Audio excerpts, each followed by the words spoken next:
So, sorry for this short delay.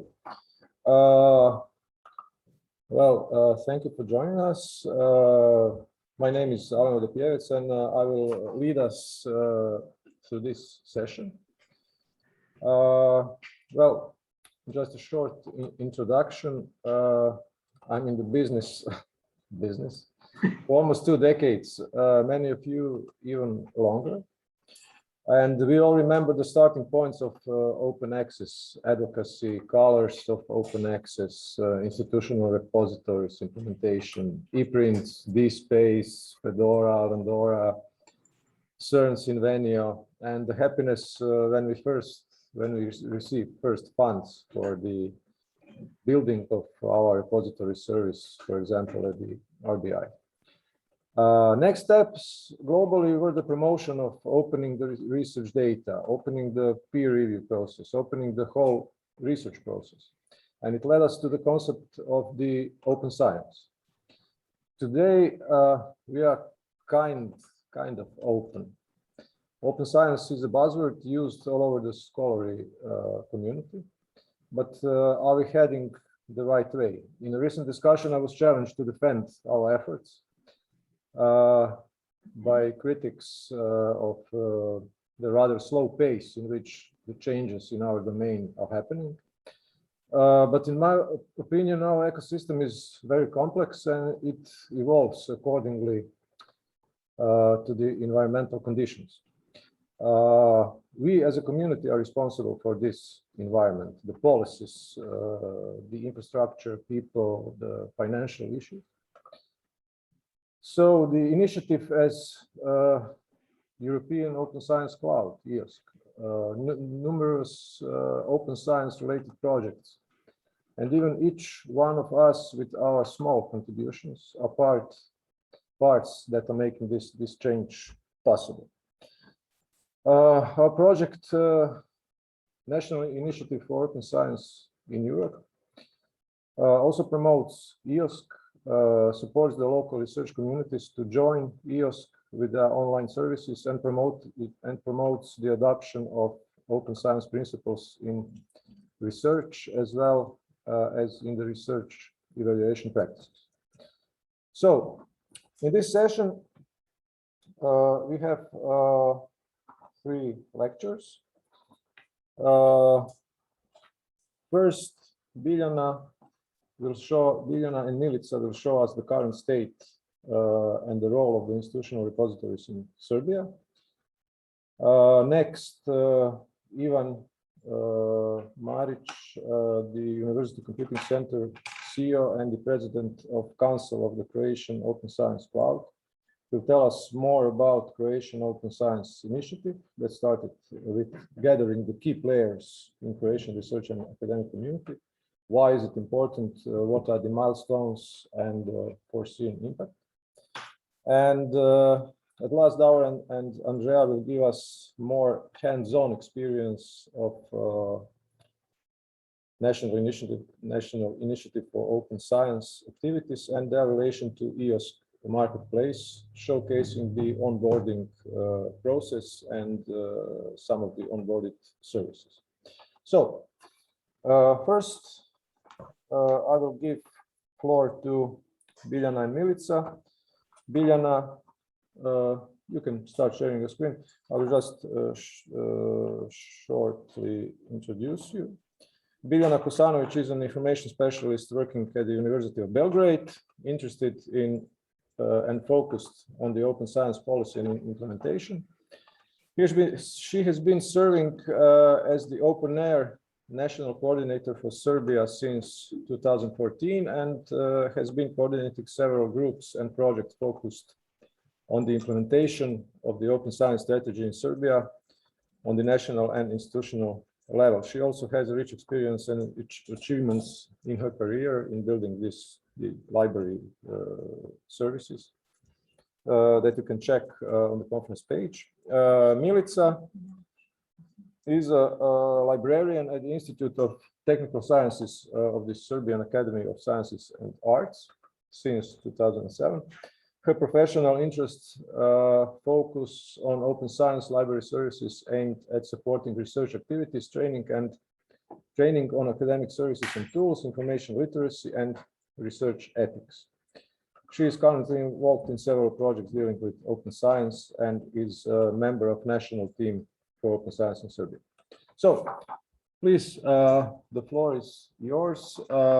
Questions could be asked through this question and answer functionality of Zoom, and we will discuss after all presentations at the end. So, thank you. Please. Good afternoon to all. So even there are just two presenters here, Milica and myself. We are part of the, I could say now, quite a big team of people because... Sorry, Biljana, I'm sorry. Could you just, there are notes visible, so you should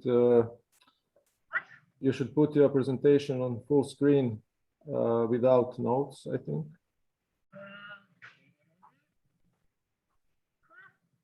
But where to put next? Okay. Is there any? F5. F5, okay. But on my screen, I see it just nice. Display settings.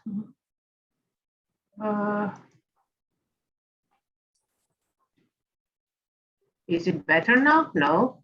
Yes, that's fine. That's fine now. Good, good. Okay. So, even just two of us, and now we are, let's say, coordinating two of us, very big team, but it was started like 4 years ago with a three-man show, exactly 2 women and 1 man, and now there are 8 of us, not only the ITs, exactly, there are 3 or 4 members of the groups coming from the IT, and the rest of them are those who are spreading the idea of open science. So, but today we will talk about our repositories and how there we could think about them as a building blocks in open scholarly communications. So,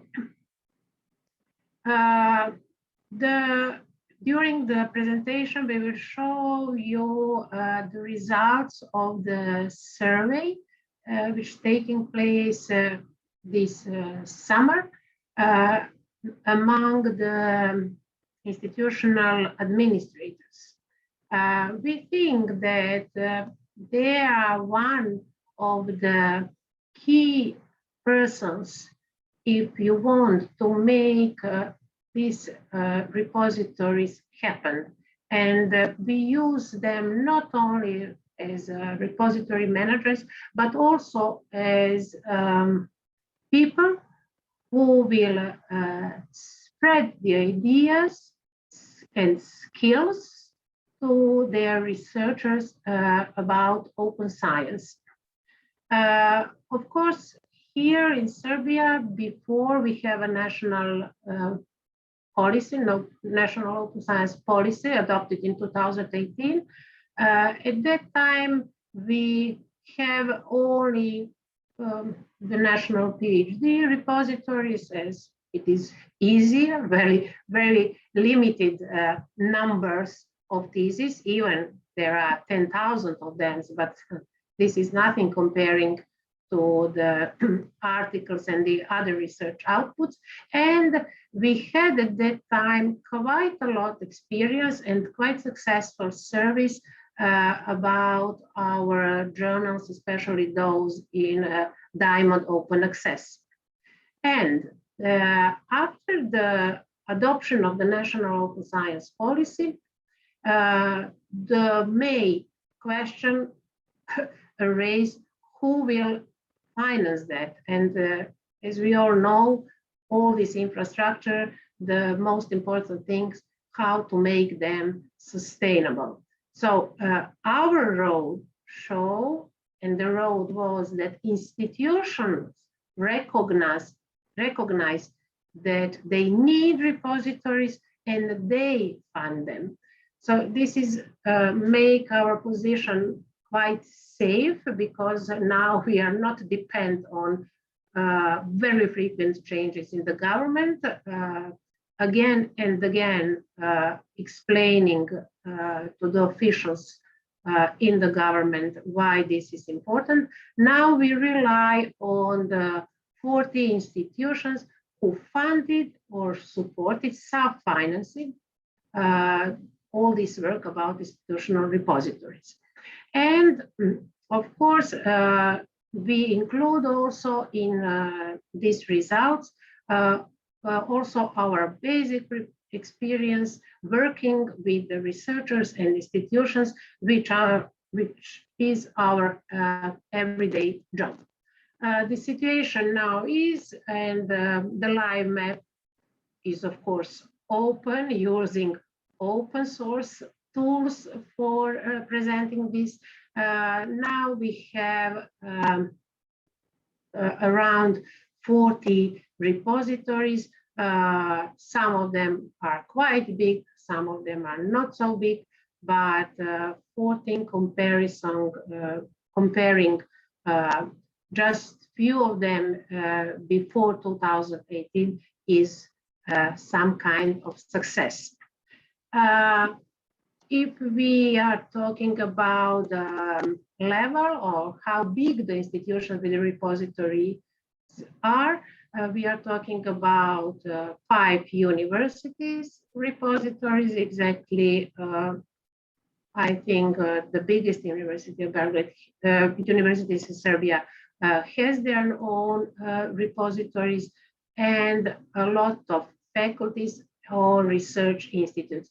The situation is a little bit different for the University of Belgrade because it is too big to have just one repository. What is big? We are talking about 100,000 students, so, and according to that number of researchers and teachers, and we think that it will better that every faculty there has their own repositories and choose their platforms and workflows, and after that we just harvest this University of Belgrade. If we are talking about the software, almost 70% of them uses DSpace,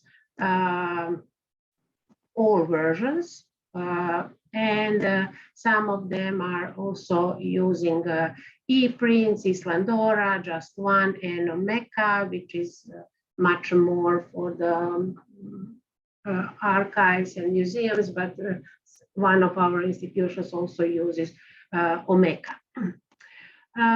Most of them have and start OIPMH protocol, not always excellent set, but also even with for those repositories which are not rely on our support, we try to help them to make them interoperable. 33 repositories have very transparent repository policies, and this is also the way where our repository manager helps and have the opportunity to establish their institutional repository policy. All in all, we are talking about something more than 120,000 articles, and not just the articles, research outputs. And for all of them, we have metadata, and we are trying to upload and to push as much as we could do full text. All kind, not just the final version, but also preprints and that kind of things. What is very interesting is that we are the most success in regard of full text in the social science and humanities. And also we put quite a lot of effort to make all these repositories interoperable and be visible in all kinds of registries. So you see on the slide that quite a lot of them are in open door and much less in open air, in base, core, and WorkCat. Because we think that if you are not be seen from the registries, you are not visible. Okay, the live picture of the timeline, live timeline of how we develop are available on this slide, and this is also the link here. So, and we see that after the adoption of Open Science Platform, the number of repositories starts to grow, but also the number of institutional policy, and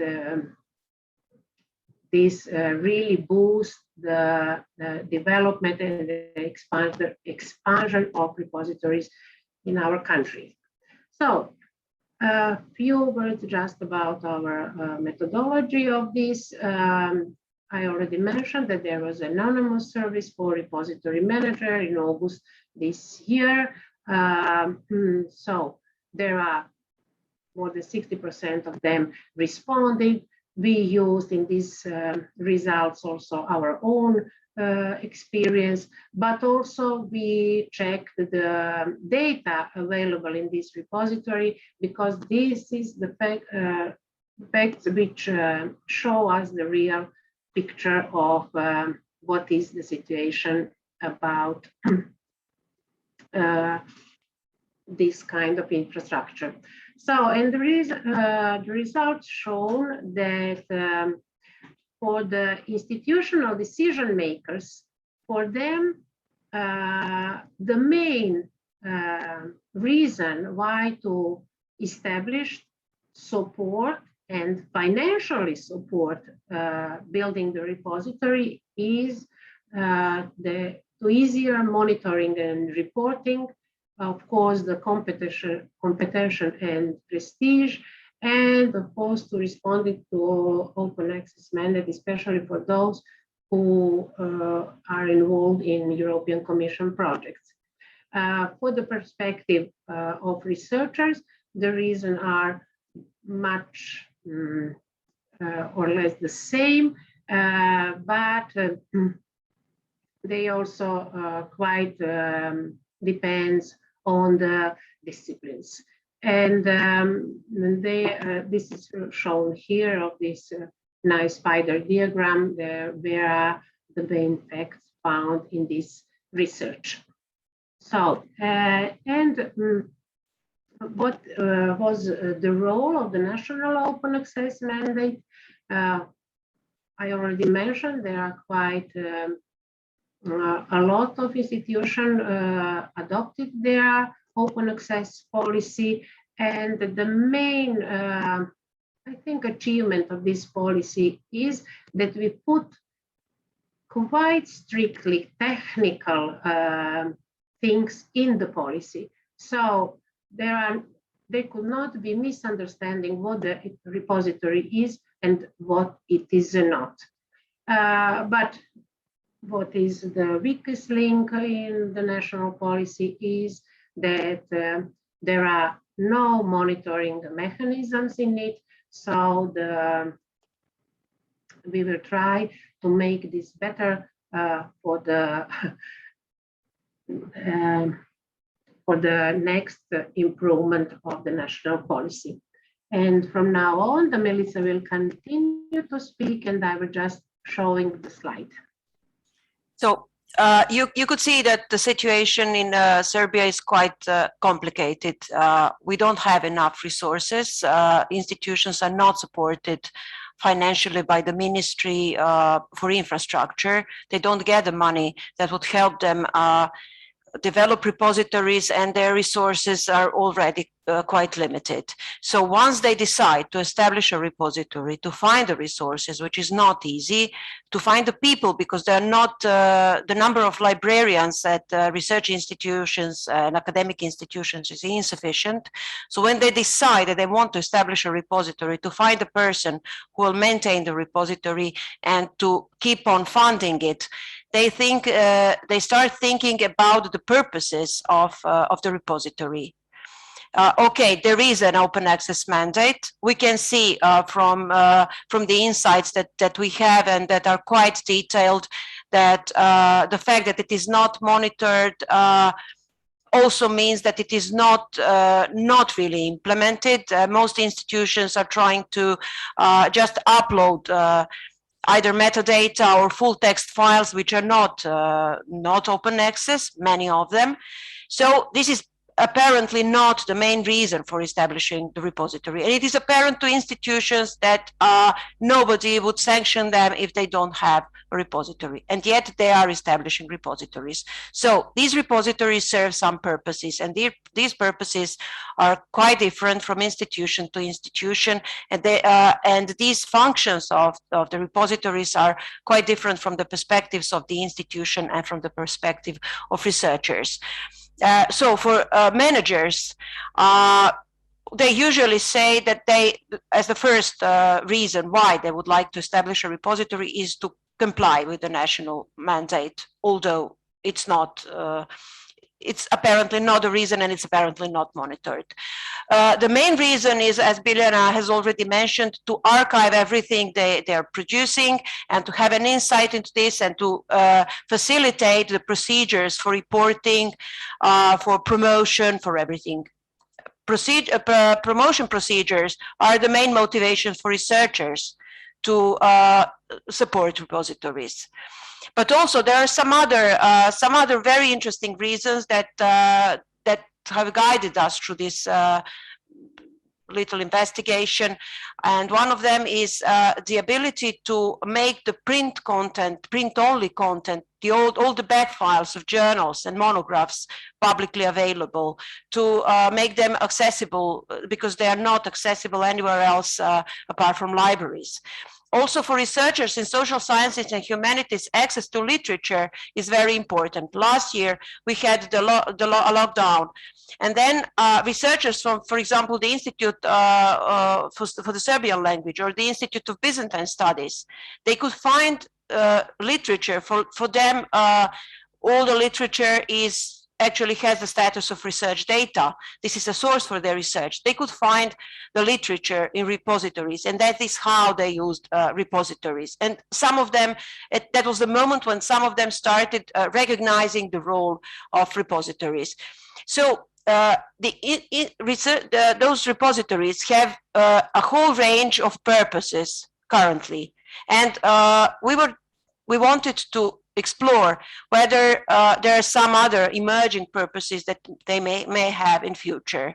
So we relied on the survey, but you primarily relied on the data provided by repositories, on the numbers of various resource types. Next slide, please. Next slide. So the main question for us was all kinds of resources are deposited in the repository. Some of them should be deposited because of the open access mandate. But the fact is that many other resources which don't have to be deposited are indeed deposited in repositories.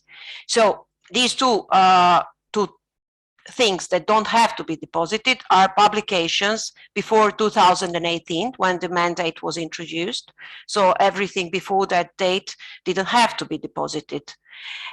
And the other thing, we call it other because it's shorter, but these are all sorts of publications, resources, research outputs that are not covered by the mandate. And here you can see what the mandate covers: primarily publications, journal articles, book chapters, books, PhD thesis.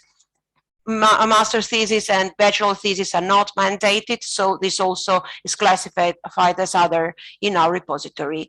And you can see that it is apparent that once a repository manages to establish, that the institution manages to establish a repository, they try to cover as much back as possible. So we have 2 repositories that cover more than 100 years before, resources from published 100 years and more before 2018, but most institutions try to cover a period of 10 years before the mandate, and they are trying to cover all the resources quite systematically. Next slide, please. So the next slide, when you will be able to see, will show the content types not covered by the open access mandate. So you can see to the left, you can see the repository data. To the right, you can see the survey data. We asked repository managers whether they deposited content types not covered by the open access mandate, and 1/2 of repositories don't deposit. We should take into account that 5 of these repositories that they don't cover these types of content have been established over the past 2 or 3 months. So they are just getting ready for training and getting ready for planning. So they didn't have the time to think about this. And for us, these numbers are promising, although currently, in most cases, those kinds of resources account for less than up to 1% of the entire content of the repository, and we have several institutions where with a significant percentage of these resources. Next slide, please. So you can see on the next slide, we will see which types of content are covered, and this is quite interesting. You can see that as for the survey data, repository managers give priority to research data and to posters. This is very interesting because we have a growing number of posters. Posters are recognized as something that is quite attractive, that is very suitable for the promotion of research, and not only conference posters are posted on repositories, but also event posters announcing some events, which are actually very suitable as research data in some disciplines, for example, in history of literature or history of music, etc., when somebody is tracking cultural activities over some period. And they are recognized as such, as important. You can see that master and bachelor thesis prevail. We have data sets. These data sets are primarily supplementary data because a few libraries are striving to collect the supplementary data scattered across journals. And we can see that we have a growing number of images. This is very interesting because these images are research data. They've been collected as research data in a research project, and our team supported and facilitated the ingestion of the images because researchers are not always sure how to do this. Also, you can see a significant number of journal volumes.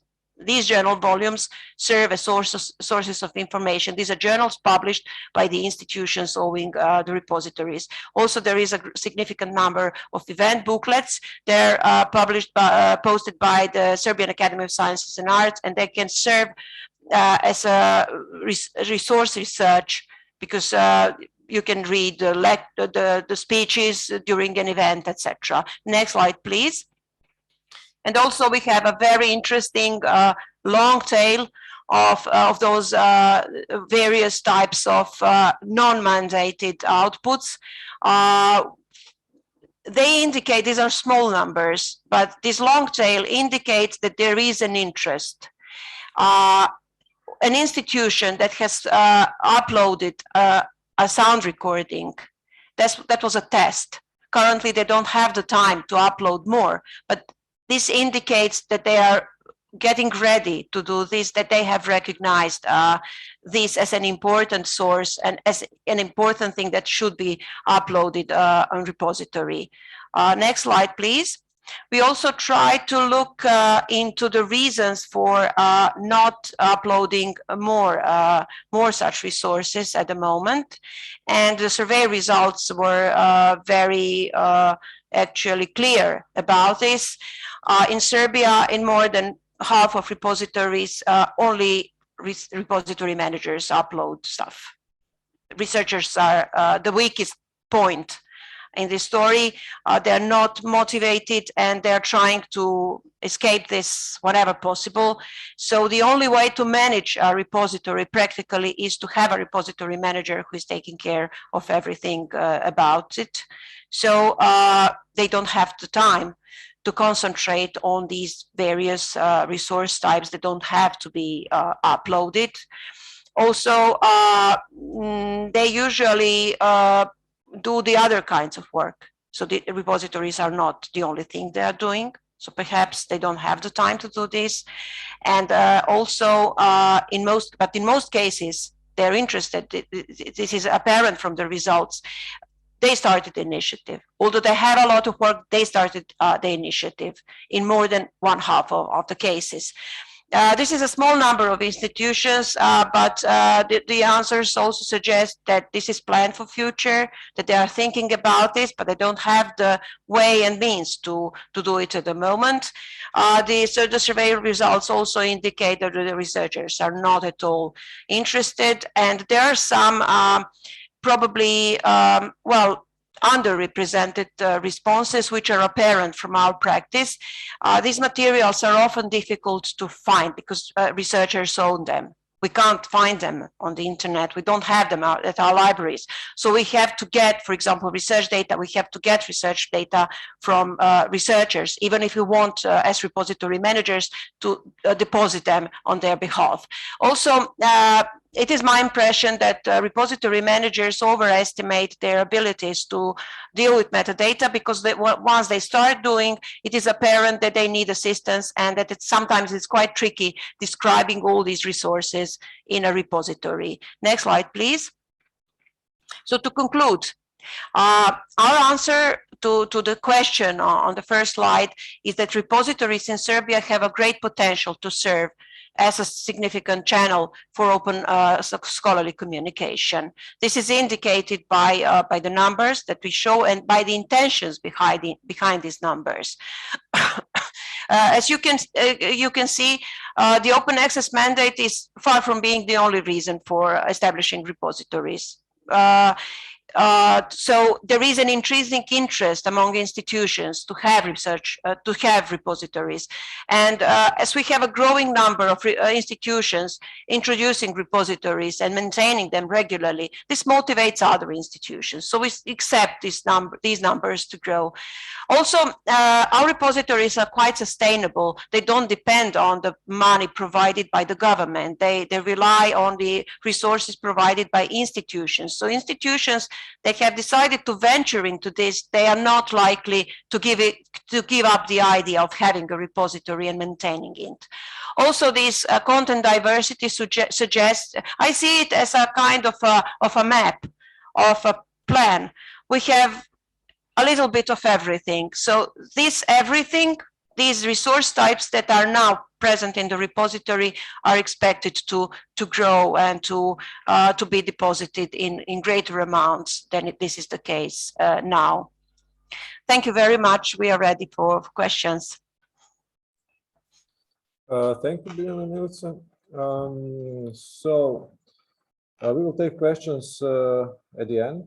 So I would like Ivan to go with his presentation of the Croatian Open Science Cloud Initiative.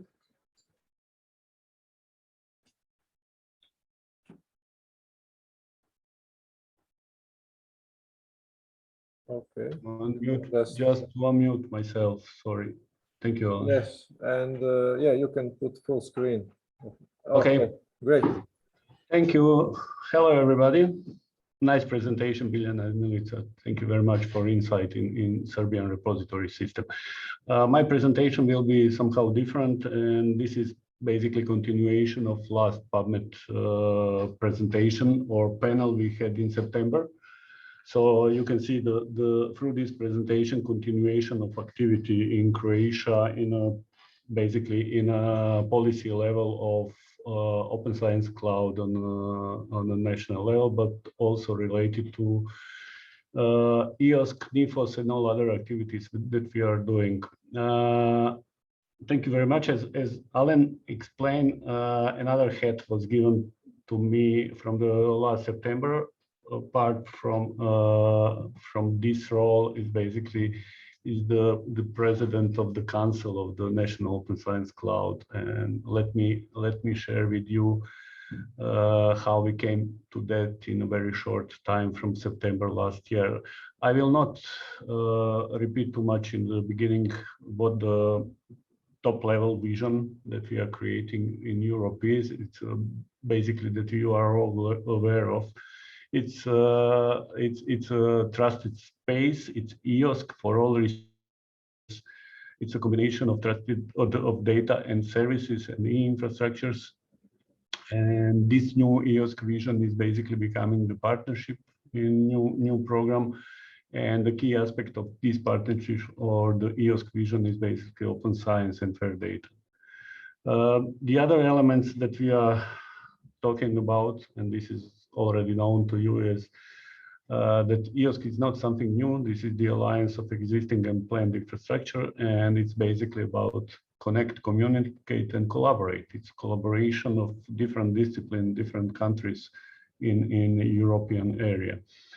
Now, the National Open Science Cloud is basically the important part of EOSC vision, as we are continuing the old good tradition of building pan-European infrastructures or pan-European elements by following three-tier model in which we have institutional, national, and pan-European level.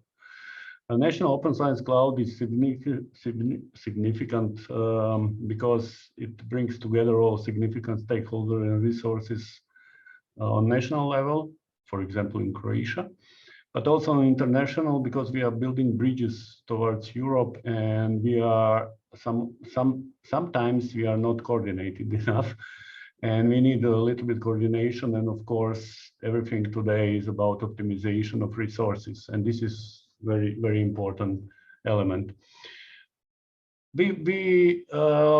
Last September, I gave a presentation what can be done, how we can define or start national initiative. One of that was by a lightweight memorandum of understanding. I think that many European countries follow this principle, not establishing new legal entity, not establishing formal legal entity at the beginning, but let's start with the lightweight MOU. And in this MOU, we, as it is written, we put some definition of open science, basically. But what is important are collaborative, publicly open, and transparent. Openness, fair principle, etc. And these are basically the generic terms that we would like to have at the moment in this lightweight document. But what is important, basically, that we have a research life cycle in front of ourselves, and looking from the data perspective, we put lots of open science principle in the terms of what services, what principles we should put to data, etc. So this is our guiding principle we had. Now, in Croatia, we have a long-term tradition of building lots of elements. This year is 50 years of anniversary of University Computing Center that I'm running now. You can see in my logo in back. Basically, in 71, there was a group of people smart enough on University of Zagreb to realize what the importance of computer or digital technology will be for the processes of research and higher education, and they said let's build a new institution called SRCE. At that time, it was the only university in Croatia, but also let's build something that is unique in this part of the Europe, not just Southeast, but in a region. let's buy a big computer and let's put this computer in a function of changing the research process and educational process. But I'm not returning all the way back to the 71. If we look just at the modern Croatian history, then we can just a fraction of chronology that is important for this discussion is basically that I will put some milestone keystone on this timeline. We start with the building the National Academic Research Network, introduction of Internet Protocol in Croatia very early in 1991, 1992. We built National Academic Research Network, the first e-commons that connects institution, people, and basically researchers. So this was the basic element of connecting each of us. Then in 2000 and later on, we built other parts of e-commons or national e-infrastructure that serves scientists, that help them to be important part on transferring, processing, and storing data, research data. So in 2002, 2003, with European data grid projects, we started building computing, storage, national infrastructure. And later on, because technology is changing over the time, we built this into the clouds. And now we are talking about cloud. And then we move our operations from bare metal to providing virtual machines, virtual services. And we are focusing on providing to researchers and research institutes, not lower layer of clouds. This is infrastructure as a service, because then on an institution, we will have to have lots of skilled IT person, and we are missing this person. So we realized very early that we need to provide platform as a service or service as a service. And one example of this is basically unlike in Serbia, where we have you have institutional repositories, lots of repository managers which we also have, but we don't have too much IT experts, IT people that needs to take care of the resources of the platforms that are this repository hosted on. So basically, we built, for example, national platform, a national repository from Davor. But before that, we have even in 1997, Ruđer Bošković Institute team with the support of Ministry of Science built the first information system, Crosby. Then there is these blue dots, blue signs shows the data services that we built over the 3 decades in Croatia.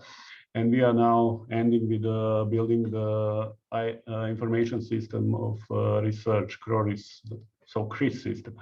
The dark blue is basically the basic glue for all these elements, and this is trust and identity infrastructure in Croatia, authentication and authorization infrastructure, which we build, which is very important for open science and for the principle of creating a cloud or the virtual environment where you or any researcher with a single identity can access any data object in the EOSC.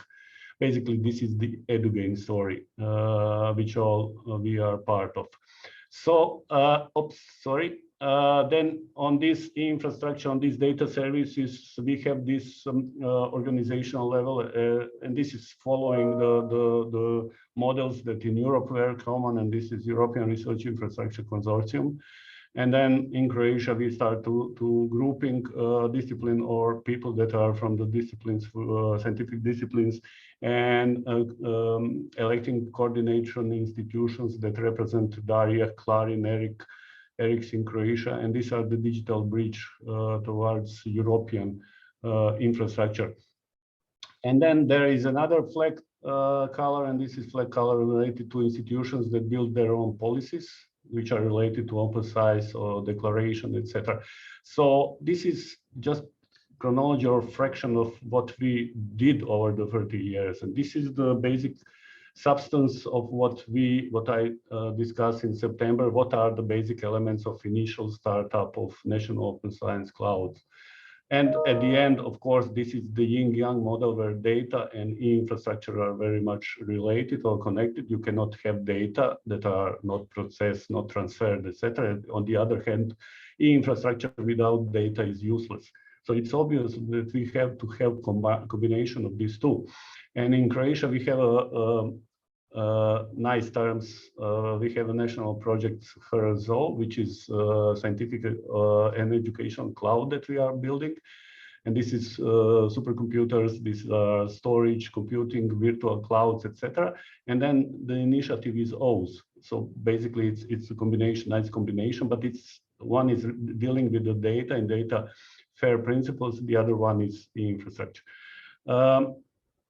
Now, what I already said is basically use the existing national elements. And in my previous slide, you see lots of initiatives that are run by institutions in Croatia over the last 30 years. Use these elements and then try to bring them together. Ensure that there is a national plan for development of research infrastructure, including infrastructure, and then assure that there is a national cooperation, be it on a horizontal level, and this means between the discipline or vertical level among these two. And of course, funding and sustainability, which is mantra for all of us. And what happened is basically that we liked, and our goal was to have this ceremony. The ceremony is very important, no matter what we think about it, because it pay attention. And our goal was to have, at least in this time, open science in newspaper, because you have to be the top news at one point. And that is, you can be top news if you bring the minister, if you bring rector, if you bring David, the director of Institute Ruđer Bošković, the biggest institute, if you bring me, or deans, etc. And then we decide to make this ceremony because it's very important to be in a scope of media.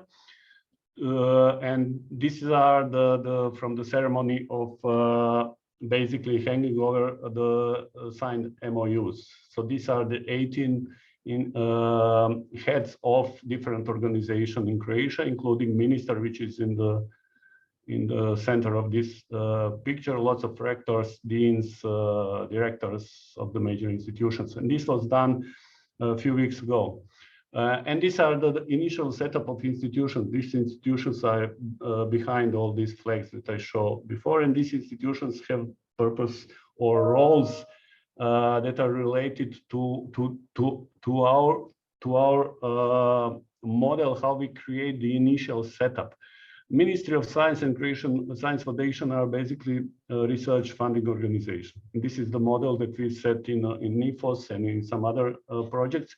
The other group is a research performing organization, and these are basically ERICS institutes, and these are all Croatian public universities. And the third elements are service providers, service from the level of cloud of open science, like SRCE, RBI, National and University Library, etc. So basically, these are the initial setup, and this is according to the first principle: use existing elements, use what you have, with the element of national importance. And these are basically the institutions or the initial setup of 18 organizations that we recognize in Croatia that should kick off.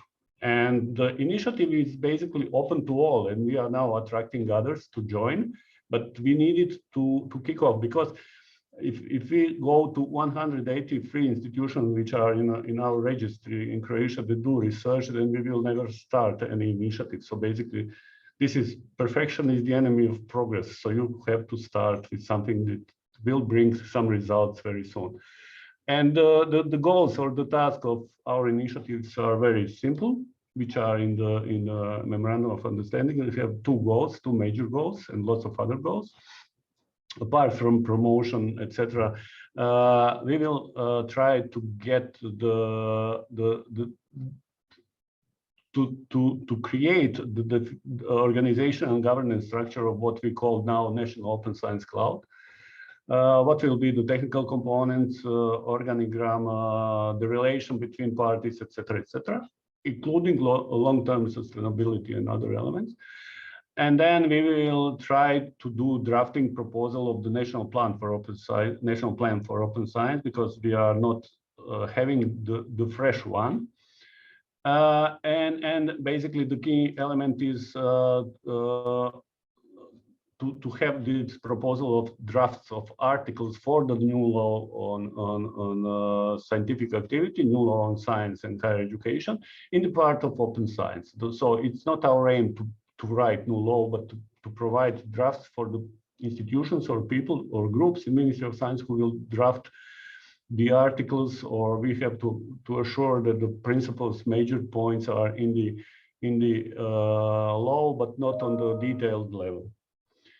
The timeline is basically up to now. We are sticking to the timeline that I showed last time, and it's basically in April we do preparation of memorandum, we do signing, we do initial parts. We did this ceremony. We had the first meeting of the council, and basically we are now setting up the task forces or working groups, and the real work is starting. It will be mainly the paperwork, but it will include lots of questionnaires, mapping of Croatian landscape, etc. And basically is to have these lots of documents till the end of March next year. So the structure is very simple. So basically we have initiative, we have the council, and we have task forces. And there is a link you can follow here. I will not go now directly to website. So basically right now we have the structure that council is have 18 members plus 18 substitute members for each of this signing organization, and this is the open, as I said. We had shortly after the ceremony of taking a picture with minister and other big guys, we had a first meeting of the council the same day, and we set the quarterly meeting every 3 months of the council. And the first 4 decisions and actions that was took at this meeting was that we approved very simple terms of reference of the council.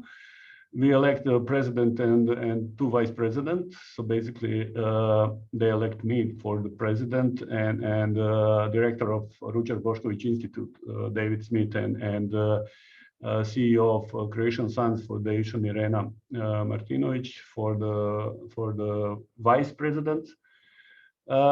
Then we adopt the criteria, the council adopt the criteria for accession of the new members, and this is very open. So basically any research related organization in Croatia can access. We also open the door for the private sector to access upon the approval of the council. The others are automatically approved. And basically the important point is now we have to start working groups to establish approved. This is the first one is, as I explained before, task force for drafting the proposal of the national plan and policies, and the second one for defining the structure and principles of national initiatives. Nominations of individual members, which are basically, there is a simple rule. 3 members from the council should be in task force, others could be subject matter experts. We have this candidate open window for nomination from the council members, and we close it because we have a decent number of people in both groups, up to 14, I think 1-4 per each. It shouldn't be too much large group, I think, and there is a principle that there will be co-chairing in each group, and these days we will announce the group and have kickoff meeting and start the work.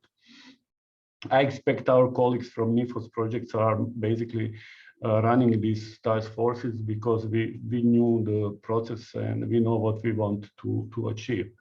Especially, so when I say this, I mean Ruđer Bošković Institute and SRCE, who should run this.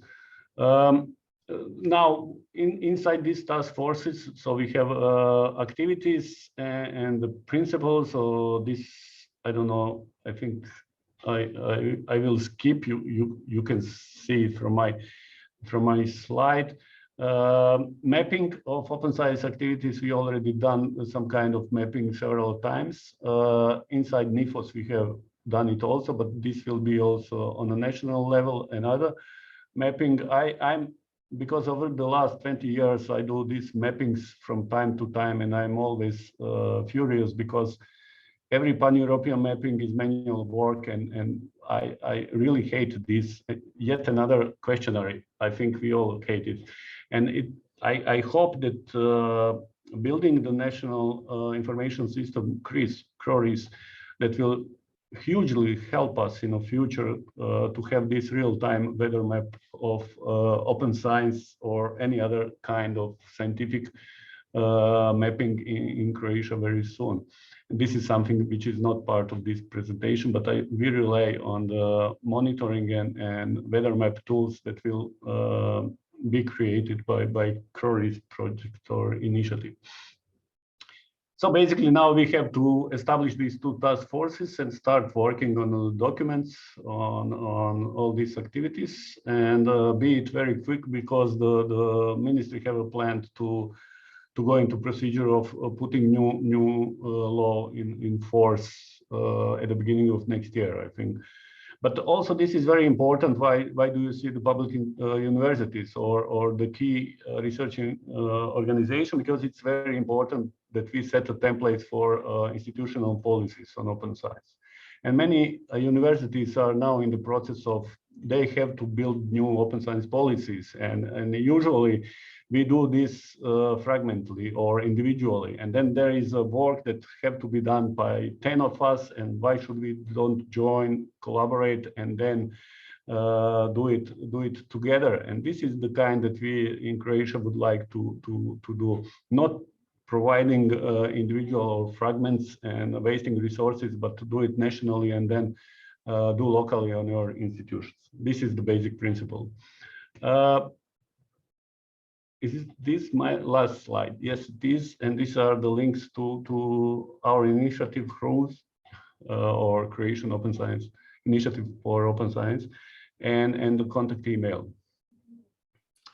Any question or whatever at the end?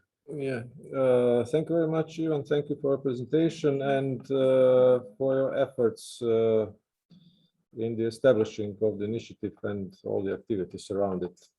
So yes, questions at the end. Davor and Andreja. Davor, are you here? Yes, I'm. Okay, I would propose, because we are short with time, I would propose that you give the overview what you said you will give us, and maybe Andreja to show the example.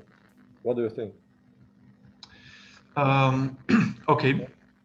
Yeah. So just short, Davor Davidović is a research associate at the Ruđer Bošković Institute. He obtained his PhD in 2014 from the Faculty of Electrical Engineering and Computing at the University of Zagreb. His research interests are in parallel and distributed computing, with the emphasis on the grid and cloud computing, hybrid and GPU programming, eigenvalue problems, and numerical analysis.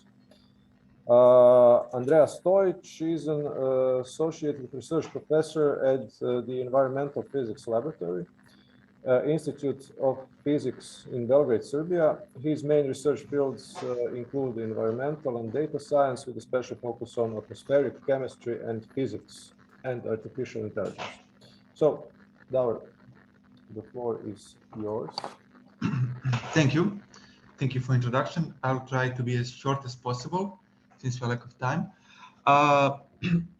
So the focus of my presentation today is to give you very short the philosophy around the European Open Science Cloud, but we already heard about that, and to give the focus on one specific aspect, and this is the EOSC marketplace. And I will give the example of the REVIGO service, which I'll show you later what REVIGO is, and how we onboard or make it REVIGO part of, or will be part of the marketplace, because it's still an ongoing process. So we already mentioned what European Open Science Cloud is, but just to stress, it's just a vision of European Union of a multidisciplinary, federative, and globally accessible platform in which all different kind of users from industry, from general population, from citizens, from government, from research institute can freely share, publish, reuse, access different, not only data, but also tools, services, and workflows. So to make EOSC possible, from the European Union started numerous projects from 2015, some larger projects where the Ruđer Bošković Institute was involved, which aim to establish the infrastructure and the basic services. But there were also a lot of domain-specific, research-specific projects that also try to make their services data compliant with the EOSC philosophy. So one of the projects I'm currently working on and I'll present today is a national science initiatives for open science in Europe, NIFR-OOZ, which is a pretty large project covering 15 countries from Southeast Europe. And one of the main objectives of this project is just to smooth this onboarding process and make it more easy for the large set of the different services from these 15 member countries, the participant countries.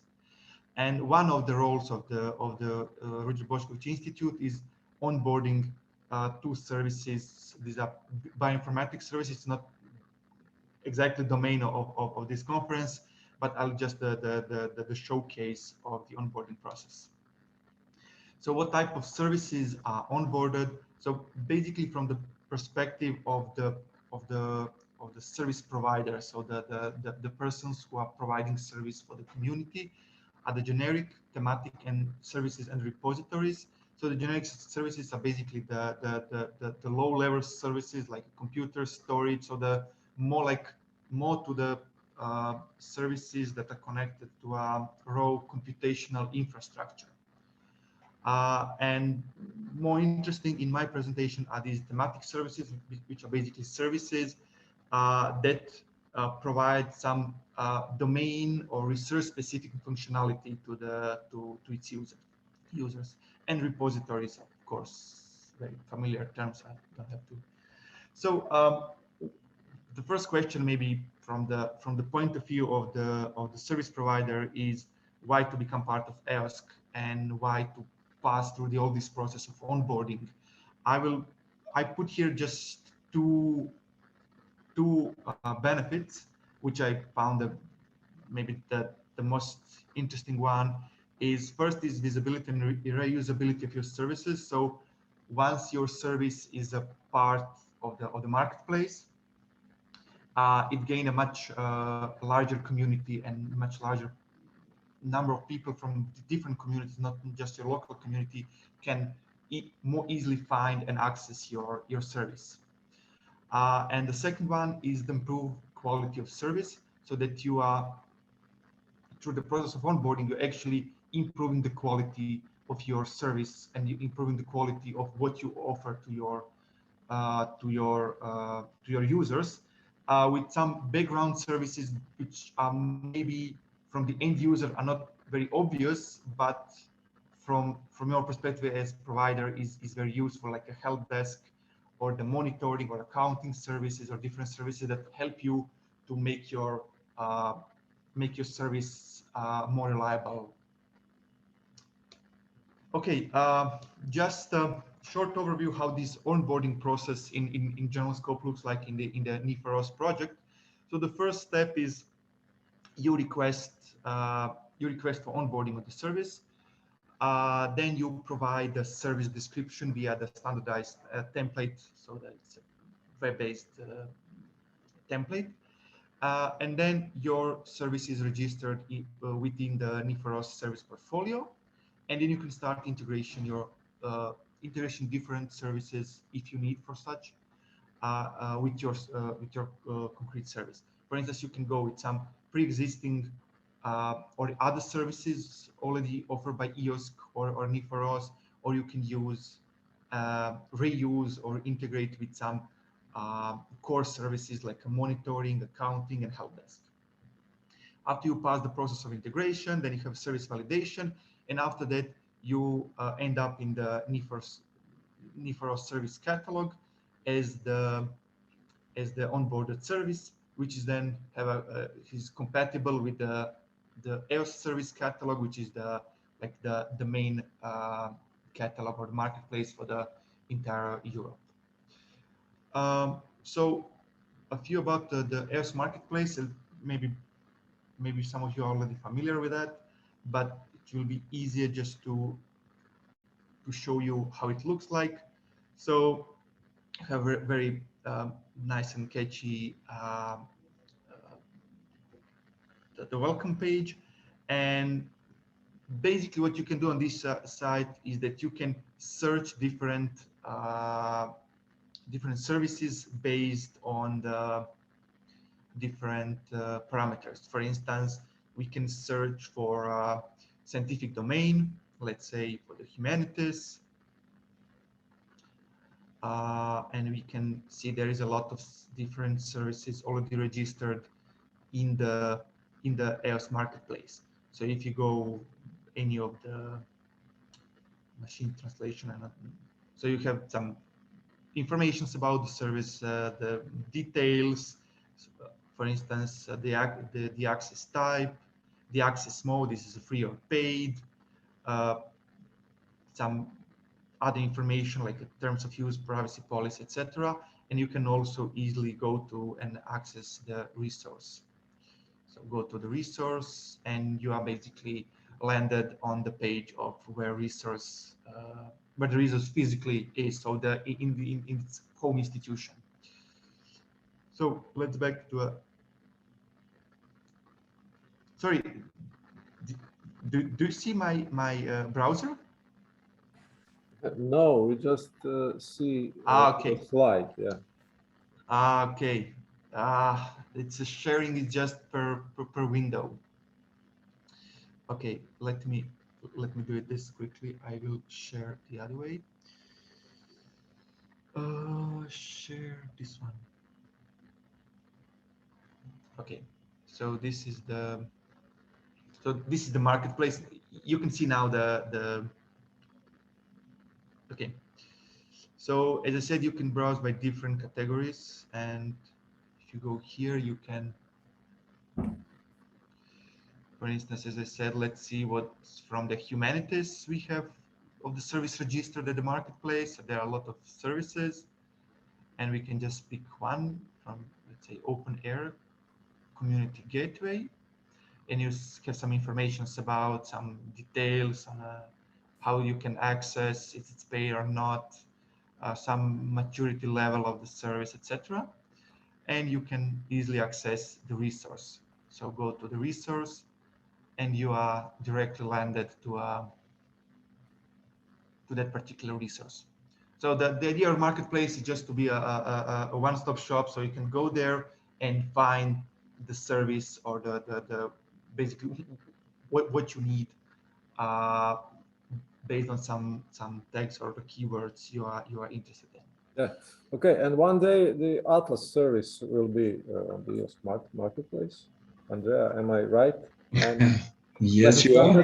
When somebody finds the Atlas service, so what will he or she get? Okay. May I share my presentation?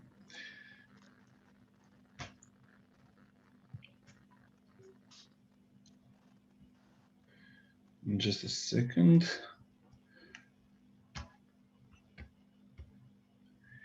You see it? Yes. Can you see? Okay. Yes. Let me put it in. If it will go, no, it won't, but it's okay.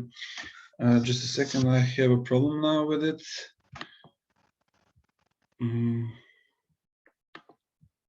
Sorry. Somehow I minimize it. Can you help me with that? Now you see it? No, we just see the PowerPoint. Andrea. Yes. You have to first go to PowerPoint presentation. So in your computer, go to the full screen or presentation mode, and then go sharing and share this presentation mode. Okay, because otherwise it's not gonna work. Well, I don't know what's going on. Or you can share the entire desktop, or maybe that's gonna work. Is it better now? No. Well, I did. You should stop sharing and then put your presentation in full screen and then restart sharing, I think. Yeah. Well, where? Yes. But where is the option to stop sharing? I'm very sorry. Okay. I have just pause share. Okay. Thank you. And now can you see it? No, it's the same. Well, I don't know. Can you stop it for me? Yeah, just Once more. I'll try to share my screen now.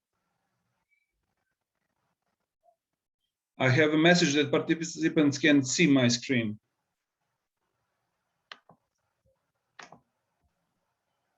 You don't see it? We see Yeah, you. we see it. yeah. Could you put it on the full screen? Okay. Is it okay now? Okay. Yeah, it's fine. Yeah, Yeah. I'm sorry. Okay, I'm sorry. Yeah. So hello and thank you. I'll talk about understanding environmental pollution from the contextual data analysis perspective and the Atlas service that supports that concept. Briefly, I'll focus on the main reasons we've dived into the research concept. I will explain in a minute. Okay. So I come from the Environmental Physics Laboratory of the Institute of Physics Belgrade in Serbia, and our main research is related to atmospheric chemistry and physics. And of course, environmental impact assessment primarily regarding human health effects. Basically, if we look around, we can see the unpredicted change in the environment. Modern life means geographical expansion, population growth, or industrial development. That leads to all kinds of burdens to the environment, biodiversity, or human health. But is the current understanding of environmental pollution-related issues sufficient to guarantee a sustainable future? If we just list some of the processes in the environment, like, for example, pollution transformation, accumulation, or deposition, or if we just list environmental compartments like air, water, and soil, we can get a rough picture of the complexity of the problem we will like to tackle. So the complexity arises from, for example, interactivity or nonlinearity that joins the phenomena and the ambient in which it occurs. Also, it arises from observational problems that lead to heterogeneous, noisy, inaccurate, or generally speaking, problematic data we collect. When talking about the data, the complexity arises from asymmetrical access to big data and the lack of adequate infrastructures or services that could support it. Naturally, this leads to the complexity that arises from insufficiency of data-driven information and knowledge, which is a big problem in environmental science. Researchers add more complexity into the phenomena via the research process itself, caused by many barriers and gaps related to, for example, theoretical foundations or technological innovation, access, etc.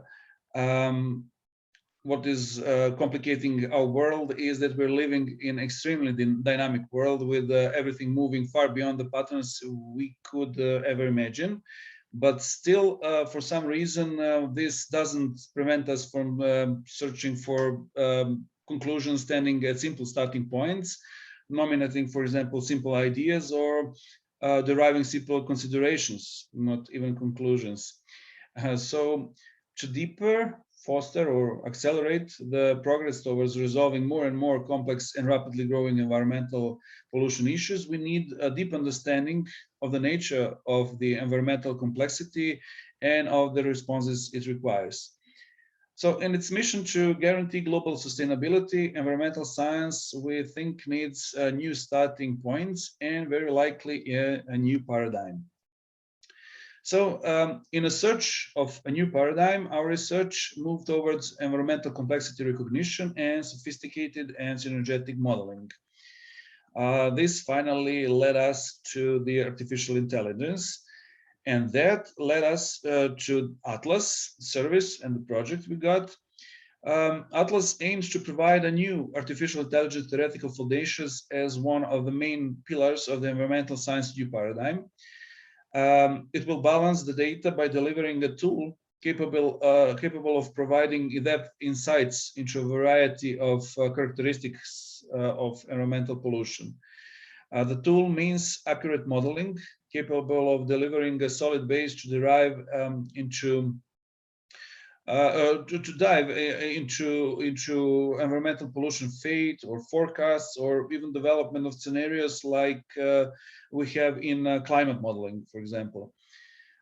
This way, Atlas will provide evidence-based knowledge which lacks at the moment. But to start revealing the complexity of environmental pollution, let's dive a little bit into the brief history of environmental science, just to point out a few things. Namely, environmental science was limited to laboratory experiments, case studies, or monitoring for decades.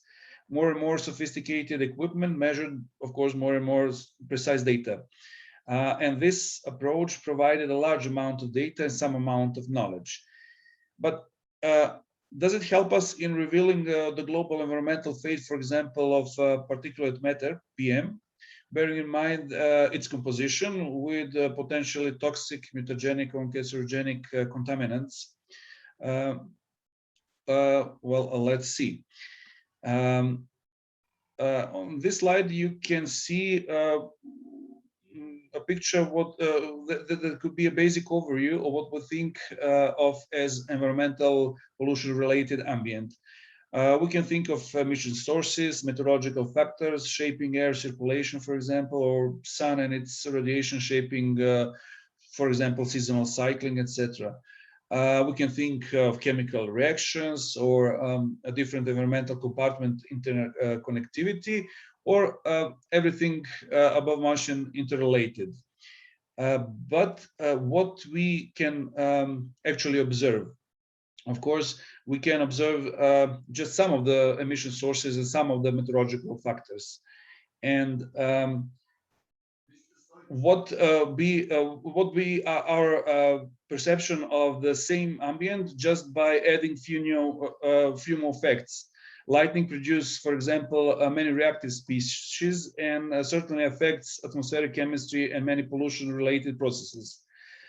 Although we're limited by a number of parameters we can record or by the equipment implementation, our goal is to outline the ambient in which the phenomena occurs and use the methods for data analysis that are capable of providing evidence-based answers to simple questions such as, for example, what is the importance of temperature that shapes PM levels in urban areas, or which environmental factor is more important when and why. Then we come to this point and see that the complexity of environmental phenomena and the depth of its interpretation determines the complexity of the methods needed to be applied to represent the phenomena and to formalize the principles being analyzed. This induces many challenges. For example, one of the most important is related to the advanced approach to geospatial big data analysis, capable of revealing the pollutant behavior patterns and relationships with, for example, compartment or region or policy or even society-specific factors, and potentially on a global scale. So Atlas will try to support this process and provide easy access to raw data and data transformations, pollution model creation, execution, and explanation, or rich visualizations and reporting tools. It will be open, publicly available platform with an easy-to-use infrastructure that will allow users to develop and operate tools aimed at environmental pollution research. Atlas will also allow a virtual experimentation. That means that in the future, we will provide evidence-based answers to questions like this one provided in this figure. And to conclude, the concepts based on the shift in methodology and current approaches to modeling spatiotemporal data and processes implemented in our Atlas service will enhance the understanding of the global environmental fate of polluting species and lead more thoughtful environmental protection, for example, practices, policies, or strategies.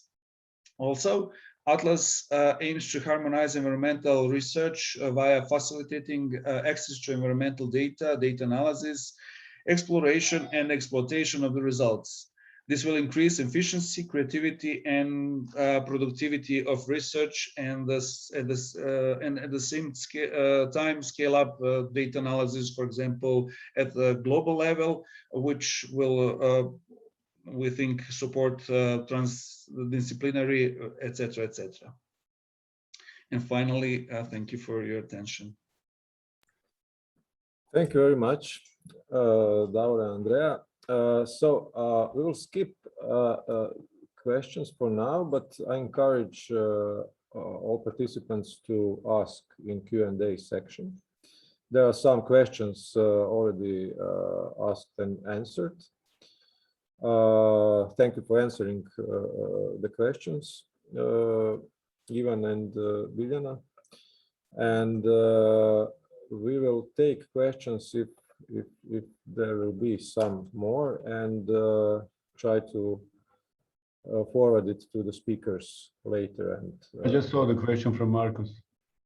Yeah, I saw that you answered. Thank you very much. Can I? Yeah. Sorry. Okay, so this is the right question, but in my presentation, I gave at the moment we have initiative, and the main goal of the initiative, one of the main goals is to define what Croatian Open Science Cloud is. I can, because in the preparation phase, it was last 2 years of EOSC, there is a new structure of EOSC governance, which includes member states. And this is EOSC steering board, which will be in this tripartite governance structure of the future EOSC between controlling the partnership between European Commission and EOSC Association. Member states decide that because fair principle and open science is not just related to projects and activities funded by European Commission, but also related to national spending of money.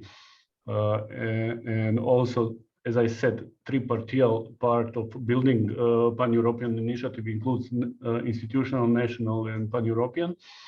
Croatian Open Science Cloud will for sure not do parallel work or reinvent the technical standards that will be in RDA, EOSC, task forces, working group, etc., which we are participating deeply, or through EOSC 5B regional projects. So rules of procedures, verification of data, etc., how the AI infrastructure will be built, etc. But what we are doing on national level is basically we have to coordinate our activities. We have to influence funding organization, future calls that will fund national projects, scientific projects, etc., to put some elements of open science principle. So basically, this is more on coordination. And then, because if you look at just a few partnership in Europe, you have EuroHPC, you have EOSC, you have GEANT, and then the national component or the national part of all these initiatives, European, are not related on a national level, then we have a huge problem. So basically, at the end of the day, the situation in Croatia, like in surrounding countries, I think very similar. 99% of funding of research is coming from state funds. We don't have too much private funding in research, and basically our initiative is helping tool for Ministry of Science and Research Scientific Council how to wisely spend the money in this area. So what is doing national in relation to European is up to these two elements to coordinate. I don't know what EOSC is doing currently. If you know, please tell me, because EOSC is still undefined in much sense who is providing resources, who will pay electricity for storage in Serbia or in Croatia where the repository is.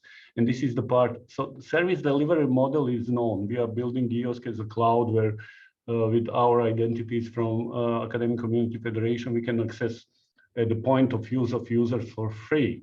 But behind the scene, who is paying all this? It's still business model is still unknown. And member states decided that they want to be part of this definition of a new business model. This is just one angle of what will do national, what will do institutional, and what will do pan-European part of EOSC or Open Science Cloud. I don't know if I was clear enough. Or... Yes, thank you very much, Ivan. We will just move on to the next session with a challenging title, Redefining Research Assessment. So stay tuned. Bye. Bye, Alen. Thank you. Yeah. Bye, others.